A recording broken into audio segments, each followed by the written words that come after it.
तो शुरू करते हैं हम आगे। अनुष्ठानिक काल के बारे में पढ़ेंगे। इसमें हम ज़्यादा समय लेते ना हुए हम शुरू करते हैं। जनजातियों के लोग अपने धार्मिक अनुष्ठान का समय प्राकृतिक संकेतों के आधार पर तय करते थे। मतलब अनुष्ठान कब करना है ये प्राकृतिक समय ही बताते थे। जो संकेत होते थे उसी के आधार पर ही ये तय करते थे कि हाँ धार्मिक अनुष्ठान करना है। यानी उनका अनुष्ठान काल पेड़ पौधों पर, फूल खिलने पर, चांद तारों की स्थिति पर, जैविक या शारीरिक दृष्टि से उपयुक्त समय होने पर ही निर्भर करता है।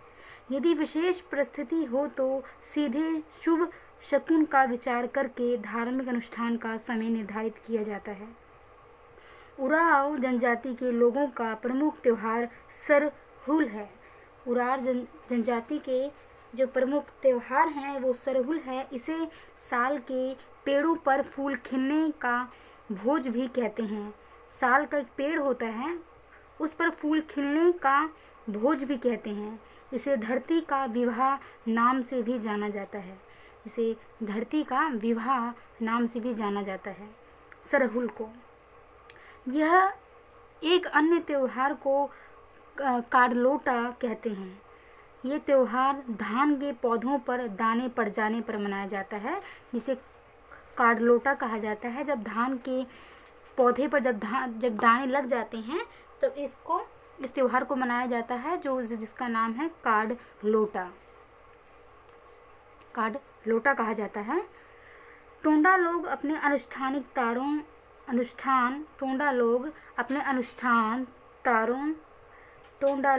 अनुष्ठान तारों और अमावस की स्थिति को ध्यान में रखकर करते हैं। इस तारे को केत, तमिल में केते और संस्कृत में ज्येष्ठ कहते हैं। ये चंद्रमास का 18वां नक्षत्र है। कहते हैं कि इसका प्रभाव अमंगलकारी होता है। अधिकांश अनुष्ठान अमावस्या या उसके आसपास किसी दिन किए जाते हैं। मतलब अनुष्ठान की बात की जाए तो अमावस्या के दिन या उसके आसपास किए जाते हैं अधिकांश जो अनुष्ठान होते हैं। चांद्रकाल का दृढ़ता से पालन किया जाता है। मतलब मजबूती से इसका पालन किया जाता है। इस इकाई के भाग 2.7 मतलब बताया गया है इसमें कि टोंडा बच्चे की प्रस्तुति, जब बच्चे का जन्म होता है उसके प्रस्तुति से होने वाले प्रदूषण को बस्ती की पवित्र दुर्गशाला के अनुष्ठान कार्य के लिए खतरनाक समझा जाता है। मतलब जब बच्चे की प्रस्तुति होती है, जब बच्चे का जन्म होता है तो क्या होता है, प्रस्तुति से होने वाले प्रदूषण को बस्ती की पवित्र दुर्गशाला, जिसे डेयरी भी कहते हैं, दुर्गशाला के अनुष्ठान कार्य के लिए खतरनाक समझा जाता है। इसलिए इस बात का ध्यान रखा जाता है कि जच्चा और माँ और उसके शिशु यथाशीघ्र बस्ती से प्रदूषण कुटिया में चले जाएं। मतलब उनके लिए आपने सुना होगा, मैंने आपको पढ़ा है कि उनका जब बच्चे जैसे ही होने वाला होता है, 5 महीने का जैसे कह सकते होने वाला होता है या नज़दीक समय आ जाता है, तो माँ को घर से बाहर एक कुटिया में स्थान दिया जाता है। वो उसको वहाँ पर ही, जब तक उसका बच्चा हो नहीं जाता, उसको वहीं पर ही रखा जाता है। तो हमने ये पढ़ा है। तो वही चीज़ इसमें कहा गया है, माँ और बच्चे को कुटिया में रहना होगा। तो मतलब प्रदूषण कुटिया में चले जाएं, उसको प्रदूषण कुटिया भी कहते हैं। प्रदूषण कुटिया में चले जाएं। माँ और बच्चे को कितने समय तक उस कुटिया में रहना होगा ये इस बात पर निर्भर करता है कि क्या वह उस माँ का पहला बच्चा है, ये उस पर भी निर्भर करता है। यदि उसका वह दूसरा या उसके बाद का बच्चा हो तो एकांतवास की अवधि बच्चे के जन्म के बाद के अमावस्या के दिन तक होगी। ये संभवतः कुछ ही दिन की अवधि होगी, कुछ ही दिन का समय होगा। परंतु यदि वह पहला ही बच्चा हो तो उस महिला को बच्चे के जन्म के बाद पड़ने वाली अमावस्या यानी पूरे चंद्रमास तक वहाँ रहना होगा। अगर उस औरत की अगर बात की जाए तो उसके पहले 2-3 बच्चे हैं तो उसको वहाँ से जल्दी छुट्टी मिल जाएगी उस कुटिया से। लेकिन अगर उसका माँ का पहला बच्चा है तो उसको पूरे चंद्रमास अमावस्या वहाँ रहना पड़ेगा। इस प्रकार अगर उस महिला के पहले बच्चे का जन्म अमावस्या के एकदम बाद हुआ है तो उसे लगभग 2 मास तक एकांतवास में रहना होगा। 2 महीने की बात की जाए तो वहाँ पर रहना होगा। अमावस्या के तीसरे दिन जच्चा या बच्चे को बोल दीजिए, अमावस्या के तीसरे दिन जच्चा को दुर्गशाला से मक्खन और मट्ठा दिया जाता है। मतलब जो डेयरी होती है वहाँ से बच्चे के लिए मक्खन और मट्ठा दिया जाता है उसके लिए। इस दिन के बाद से उस पर लगा दुर्गशाला के दूध से बनी चीज़ें खाने पर प्रतिबंध समाप्त हो जाता है। जो पहले प्रतिबंध लगा होता है, इस दिन के बाद से उसको वो जब मर्जी अगर खिलाया पिलाया जाए तो वो खिला पिला सकते, कोई प्रतिबंध नहीं होता है। सामाजिक रूप से पितृत्व ग्रहण करने की रस्म या तीर कमान देने की रस्म अमावस्या के दिन ही की जाती है। अमावस्या के दिन ही की जाती है जब पिता तीर कमान देता है, जिससे निर्धारित होता है कि वो जो बच्चा है उसका पिता तीर कमान देने वाला व्यक्ति ही है। अधिकांश जनजातियों में पहली माहवारी, बच्चे के जन्म और मृत्यु आदि के जैविक परिवर्तनों के अवसर पर अनुष्ठान या संस्कार किए जाते हैं।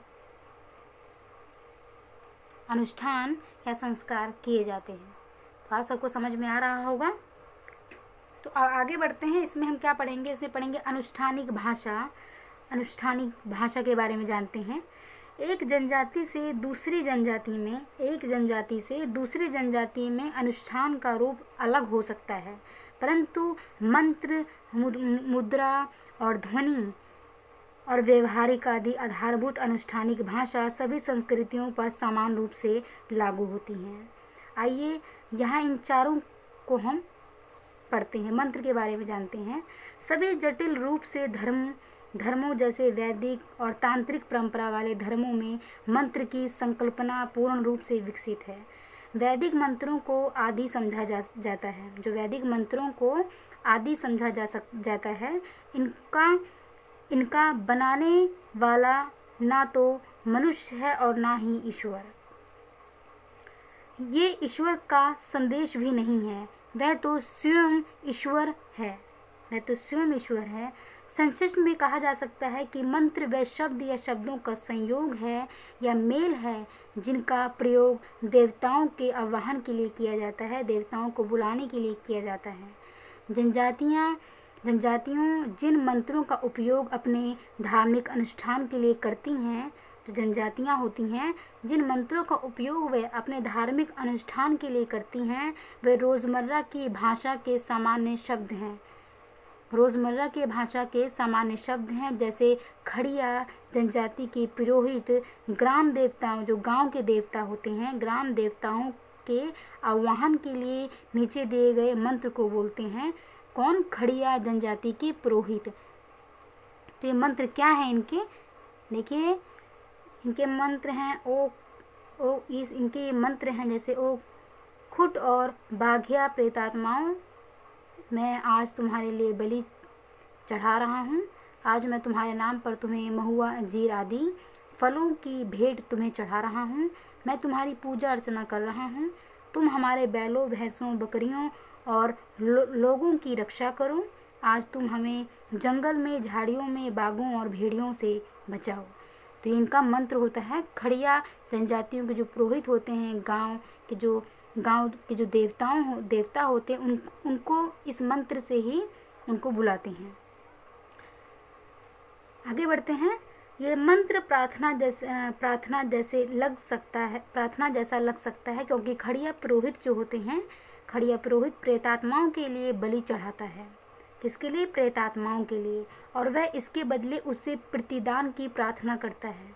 यदि आप गहराई से इसका निरीक्षण करें तो आपको स्पष्ट होगा कि इस आह्वान में एक और तो प्रेतात्माओं को वर देने के लिए आदेश है और दूसरी ओर बदले में उसे कुछ देने की अपेक्षा है। कुछ विद्वान जैसे वुडरॉफ के मत में मंत्र वास्तव में प्रार्थना नहीं है। जो मंत्र है वो वास्तव में प्रार्थना नहीं है। यदि मंत्र को ठीक तरह से लय तान के साथ गाया जाए तो तो इनकी ध्वन्यात्मक संरचना के कारण ये प्रभावशाली हो जाते हैं। मतलब अगर मंत्रों को बढ़िया गाने की तरह गाया जाए तो इनकी जो इनकी कह सकते हैं एक लय होती है वो काफ़ी अच्छी बन जाती है, प्रभावशाली हो जाती है। जबकि प्रार्थना केवल व्यक्तित्व चिंतन है जिसकी अभिव्यक्ति निर्धारित ध्वनियों के बिना ही हो जाती है। प्रार्थना की बात की गई है कि इसमें सिर्फ अगर बात की जाए सिर्फ नाम लेने से ही प्रार्थना हो सकती है, लेकिन अगर भजन की बात की जाए, अगर मंत्रों की बात की जाए तो इसको अगर गाया जाए तो ये एक अलग ही प्रभाव छोड़ता है। आगे पढ़ते हैं हम मुद्रा के बारे में। अनुष्ठानिक भाषा में फर्स्ट हमने क्या पढ़ा, मंत्र के बारे में जाना, अब हम मुद्रा के बारे में जानते हैं। विभिन्न भावनाओं और गुण क्रियाओं को प्रकट करने के लिए इसमें हमने देखा मंत्रों में कि किस प्रकार वो मंत्रों का अपना प्रयोग करते हैं। वो मानते हैं कि मंत्रों को ना ईश्वर ने बनाया ना मनुष्य ने बनाया, बल्कि ये ईश्वर का ही एक रूप कह सकते हैं कि मंत्र जिससे उन्हें ईश्वर को बुलाने के लिए ही इन मंत्रों का उपयोग किया जाता है। लेकिन खड़िया लोगों की बात की जाए तो प्रेतात्माओं को भी इस मंत्र का उपयोग करते हैं। मुद्रा के बारे में जानते हैं। विभिन्न भावनाओं और गुण क्रियाओं को प्रकट करने के लिए हाथों की विभिन्न प्रकार के संकेतों मुद्रा, जैसे कह सकते हैं आप अगर जैसे आप एक्सरसाइज करते हैं तो जो मुद्राएं करते हैं आप क्या उसी को कहीं ना कहीं बताया गया है इसमें कि विभिन्न भावनाओं और गुण क्रियाओं को प्रकट करने के लिए हाथों के विभिन्न प्रकार के संकेतों और शारीरिक विशेषताओं की सहायता ली जाती है। जनजातियों के नृत्य में लय के साथ कदम रखना, एक दूसरे के हाथों में हाथ डालना तथा हाथों के दूसरे संकेतों आदि का कलापरक और अनुष्ठान संबंधी महत्व है। जैसे आप सिर्फ बिना अगर बात की जाए बिना बोले सिर्फ संकेतों के माध्यम से ही अपने तरीके बताना, अपने नृत्य बताना। जैसे कृष्ण जी की बहुत अच्छी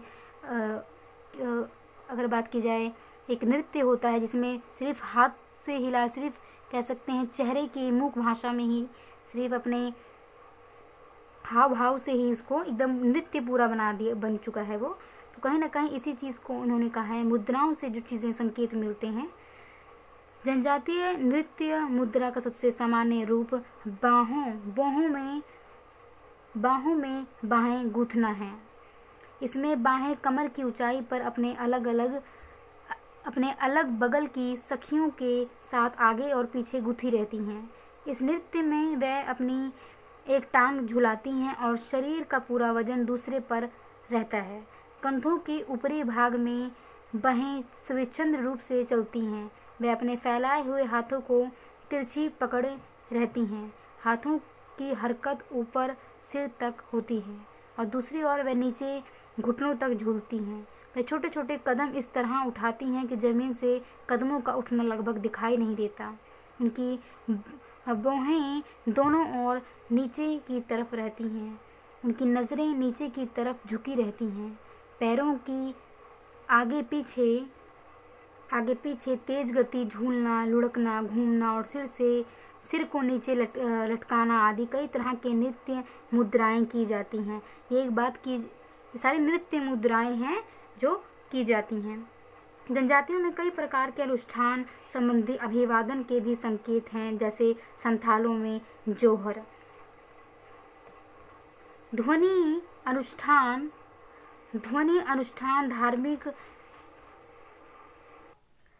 अनुष्ठान। ध्वनि की बात की जाए तो अनुष्ठान में धार्मिक जो अनुष्ठान किया जाता है तो उसमें धार्मिक अनुष्ठान की भाषा का तीसरा घटक जो है ध्वनि है। ध्वनि बहुत महत्वपूर्ण भूमिका निभाती है किसी भी धार्मिक अनुष्ठान में। आवाज़ जैसे मंत्र उच्चारण जिसे कह सकते हैं। तो नृत्य मुद्राएं वाद्य यंत्रों की लय पर आधारित होते हैं। जिस प्रकार वाद्य यंत्र की बात की जाए, जिस प्रकार बजाया जाता है उसी आधार पर नृत्य किया जाता है। कुछ विशिष्ट प्रकार की ध्वनियों का अपना विशेष महत्व होता है। संथाल लोग वार्षिक शिकार के समय अजीब तरह की आवाज़ निकालते हैं। ये वार्षिक बात की जाए बिताल्हा नृत्य के दौरान ये लोग डेर डेर या डेर डेर की आवाज़ निकालते हैं। टोंडा लोग अपने पवित्र दुर्गशाला, जिसे डेरे भी कहते हैं, मंदिर पर छप्पर डालते समय ओ हा की आवाज़ करते हैं। भारत की पूर्वी क्षेत्र की जनजातियाँ, अगर बात की जाए बिहार की तरफ की बात की जाए, तो पूर्व क्षेत्र की जनजातियों के लोग कई प्रकार की ध्वनियाँ निकालते हैं। ये कह सकते हैं उड़िया, त्रिपुरा या और की बात की जाए तो वहाँ की बात कर रही हूँ मैं, सिर्फ आपको एग्जाम्पल के रूप में बताने के लिए मैंने। तो कैसी आवाज़ें निकालते हैं वो जनजातीय लोग? कई प्रकार की ध्वनियाँ निकालते हैं। कभी कभी वे अपना पौरुष दिखाने के लिए भी ऐसा करते हैं। बांसुरी की आवाज़, ढोल की आवाज़, सीटी की आवाज़ और चीखने चिल्लाने की आवाज़ें कई प्रकार के धार्मिक अनुष्ठानों से जुड़ी हुई हैं। कुछ ध्वनियों को अमंगलकारी या अशुभ समझा जाता है। बिरहोर जनजाति की मान्यता है, बिरहोर एक जनजाति है, उनकी मान्यता क्या है? उनकी मान्यता है कि अगर कोई गीदड़ बस्ती के पास आकर हुआ हुआ या हुआ हुआ ऐसी आवाज़ें करे तो ये समझा जाता है कि उस समुदाय का कोई व्यक्ति बीमार पड़ेगा या मर जाएगा।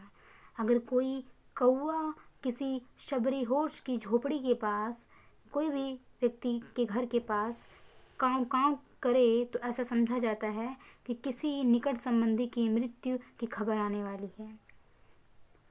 किसी की मृत्यु के समय किए जाने वाले रोदन को भी अनुष्ठान संबंधी ध्वनियों के वर्ग में शामिल किया जाता है।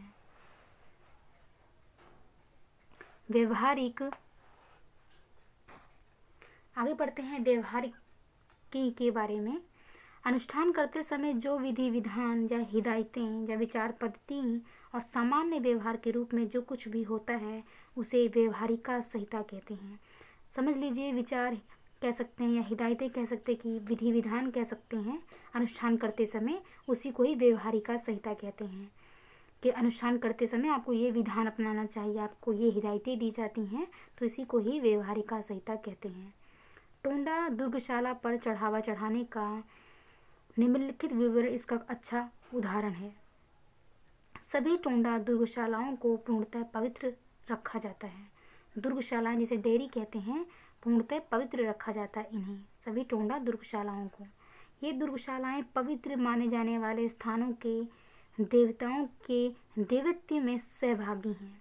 ऐसा समझा जाता है कि ये देवता लोगों की मनोती को पूरा करते हैं, जिन्होंने माना होता है उसकी मनोती को पूरा करते हैं, लोगों की मनोती को पूरा करते हैं और पापियों को दंडित करते हैं।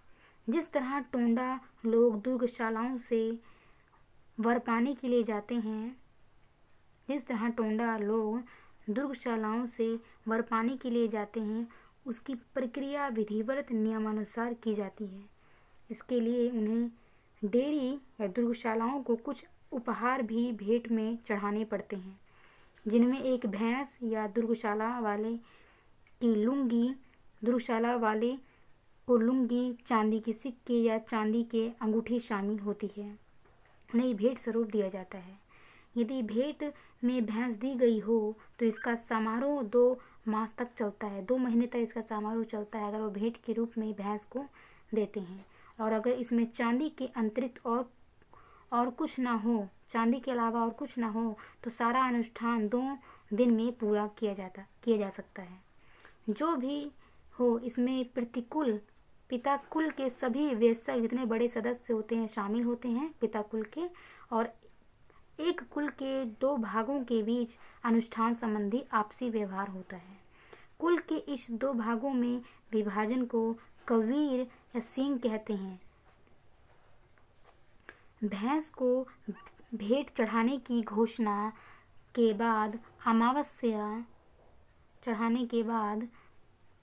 अमावस्या से पहले दिन मुख्य बस्ती की सभी महिलाओं को और भैंस को भेंट में देने वाले कुल के सभी पुरुष सदस्यों को बस्ती से बाहर चले जाना होता है। अमावस्या के बाद पड़ने वाले रविवार को, जो अमावस्या के बाद जो रविवार पड़ता है, संडे पड़ता है, उसको भैंस दुर्गशाला को भेंट में दे दी जाती है। दुर्गशाला को जो भैंस होती है उसको दे दी जाती है भेंट स्वरूप। जो व्यक्ति दुर्गशाला को प्रसन्न करना चाहता हो उसे 1 या 2 साल के बीच की आयु की ऐसी बछिया देनी होती है। 1 साल की हो या 2 साल की ऐसी बछिया देनी होती है जिसकी आंखें बिल्कुल ठीक हों, कान या पूंछ कटी ना हो और उसमें किसी तरह का दोष ना हो। अगर वो दुर्गशाला को प्रसन्न करना चाहते हैं तो वो एक बछिया दे दें, गाय का एक बच्चा उसको दे दें चढ़ावे के रूप में, तो वो कहते हैं प्रसन्न हो जाते हैं और उसमें कोई रोग दोष ना हो उस बछिया में। समारोह के दिन भेंट देने वाले कबीर के सभी सदस्यों को सिर से पैर तक स्नान करना होता है और उपवास रखना होता है, मतलब व्रत रखना होता है। ये सदस्य तैयार होकर मुख्य बस्ती के बाहर जमा हो जाते हैं। घर से बाहर ये कह सकते हैं मुख्य बस्ती के बाहर जमा हो जाते हैं। वहाँ से वे बछिया के साथ समूह में कुल के दूसरे भाग के मोहल्ले पहुँचते हैं, मतलब उस कुल से या दूसरे भाग के जो मोहल्ले के जो लोग होते हैं वो पहुँचते हैं। हर व्यक्ति अपनी दाईं बाह को नंगा कर लेता है, ये सम्मान सूचक है, और अपने हाथ में एक हरी टहनी ले जाता है। जब इस बस्ती में रहने वाले कबीर उन लोगों को आते हुए देखते हैं तो वे चिल्लाते हैं, भैंस दे दो, भैंस दे दो, यहाँ आओ। तो इस तरह हमने मंत्र, मुद्रा, ध्वनि और व्यवहारिका के बारे में जाना। आगे हम पढ़ेंगे जनजातीय विश्व दृष्टि। जनजातियों की बात की जाए तो विश्व दृष्टि पढ़ेंगे इसमें है। तो पिछली शताब्दी के विकासवाद के समर्थक विद्वानों का मत था, पिछली शताब्दी के विकासवाद समर्थक विद्वानों का मत था कि आदि मानव का मानसिक गठन सभ्य मानव से बहुत अधिक भिन्न है, बहुत ज़्यादा डिफरेंस है। आदि मानव का जो मानसिक की बात की जाए, मानसिक गठन सभ्य जो लोग हैं, सभ्य मानव है, उससे बहुत अलग है। उसके बाद से उक्त मत के समर्थन में कई प्रकार की बातें कही जा चुकी हैं। इनके अनुसार सभ्य मानव का मस्तिष्क तर्कसंगत, विवेकी, अत्यधिक सूक्ष्म और विज्ञान परक होता है। जो सभ्य मानव होता है, सभ्य मानव मतलब हर चीज़ की तरफ के आधार पर, हर चीज़ में ऐसे नहीं कि विश्व वो कर लिया तो उस आधार पर विज्ञान जैसे विचार थोड़े हों, तो उस पर आधार पर इनको सभ्य कहा गया। तथा इसके विपरीत आदिवासियों का दिमाग असंगत है, विवेकहीन है, अत्यधिक स्थूल है और अंधविश्वासी होता है। इस अंतर को हमें बहुत गंभीरता से लेने की आवश्यकता नहीं है। जनजातियों में दुनिया के सूक्ष्म मतलब बारीकी विषयों में अंतर न कर सकने की क्षमता से ये बात सिद्ध नहीं होती कि उनमें तर्क या किसी विषय की व्याख्या करने की बोधता क्षमता नहीं होती। अगर बात की जाए तो आदिवासियों में भी एक क्षमता होती है, उनका अपना एक तरीका होता है हर चीज़ को परखने का। हम उन्हें ये नहीं कह सकते कि वो असभ्य हैं या उनमें तरीका नहीं है, उनमें भी तरीका है, लेकिन सभ्य मानव से बिल्कुल अलग हो सकता है, उनका भी तरीका हो सकता है हर चीज़ को जानने का। तो हम इनके बारे में यही चीज़ जानेंगे कि विश्व दृष्टि क्या है जनजातियों के बारे में।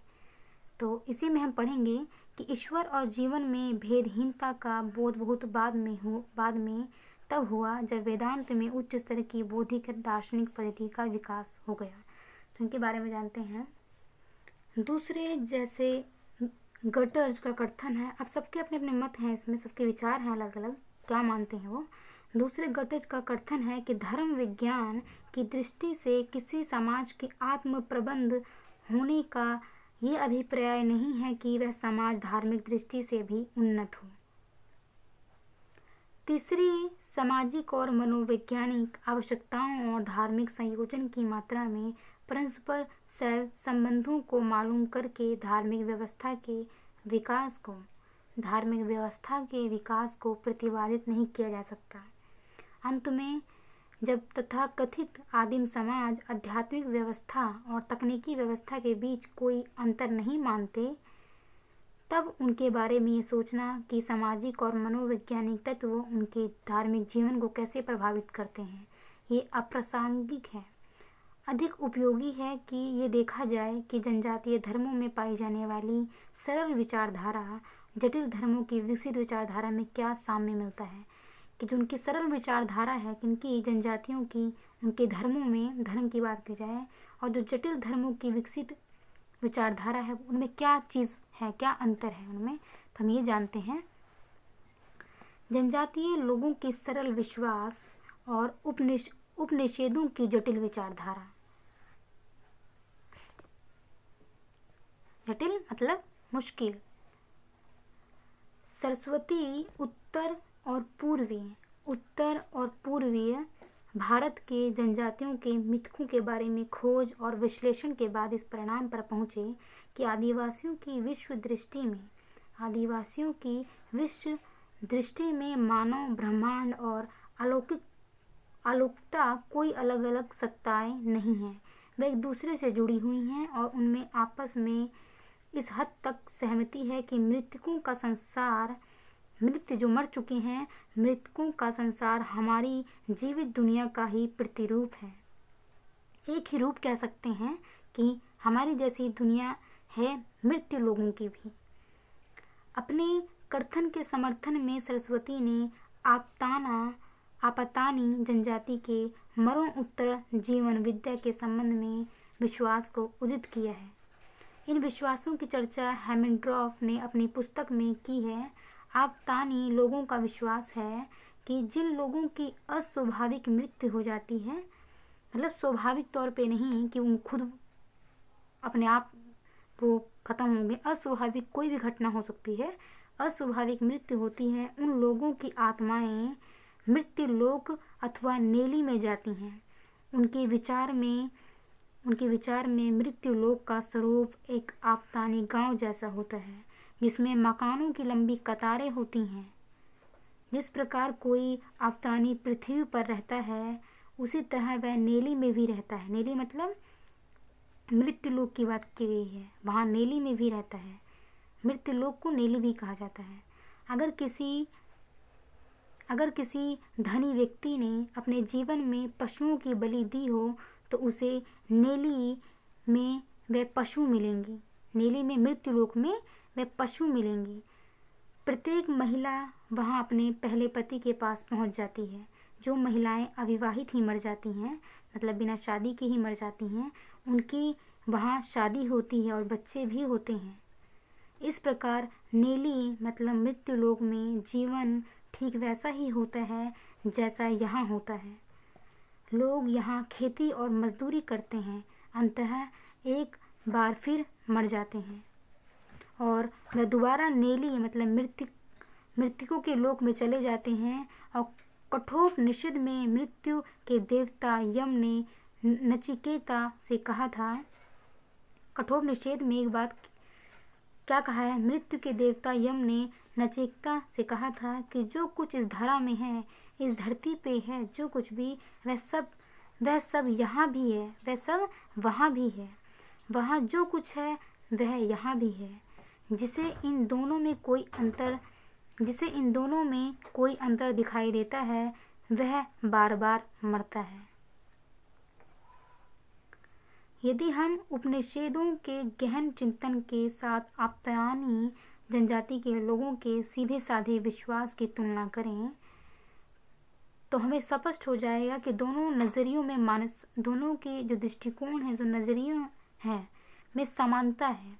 आपतानी ने मृत्यु लोक का जो विवरण दिया है, वह उपनिषद के ऋषि द्वारा वर्णित संकल्पना से मिलता जुलता है। किससे मिलता जुलता है? उपनिषद के जो ऋषि द्वारा वर्णित संकल्पना है, उससे मिलता जुलता है।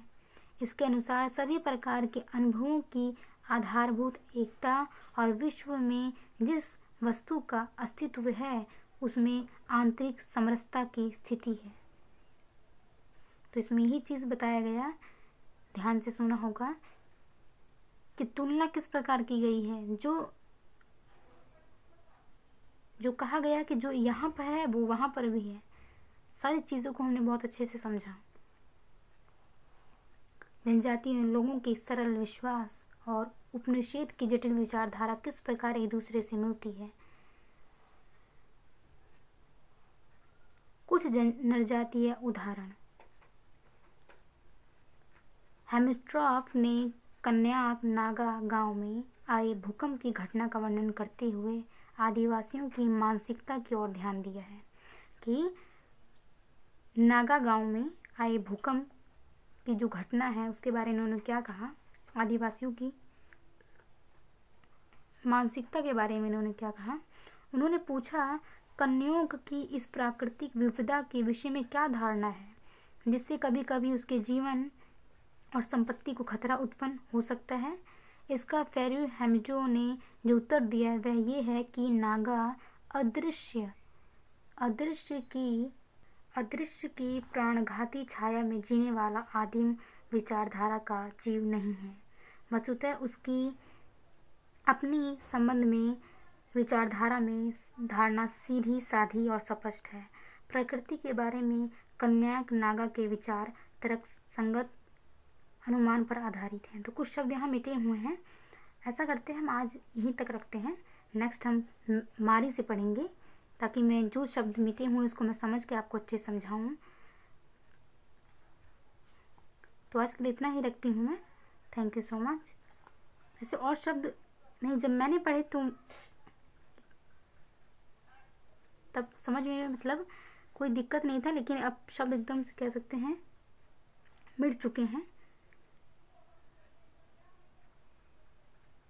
तब मैंने अपनी लय में पढ़ा था, मैं आपको अब समझा रही हूँ तो मैं आपको एक्सप्लेनेशन पूरा अच्छे से दे रही हूँ, तो थोड़ा समय लग रहा है। तो मैं आपको नेक्स्ट वीडियो में मैं आपको अच्छे से समझाने का प्रयास करूँगी।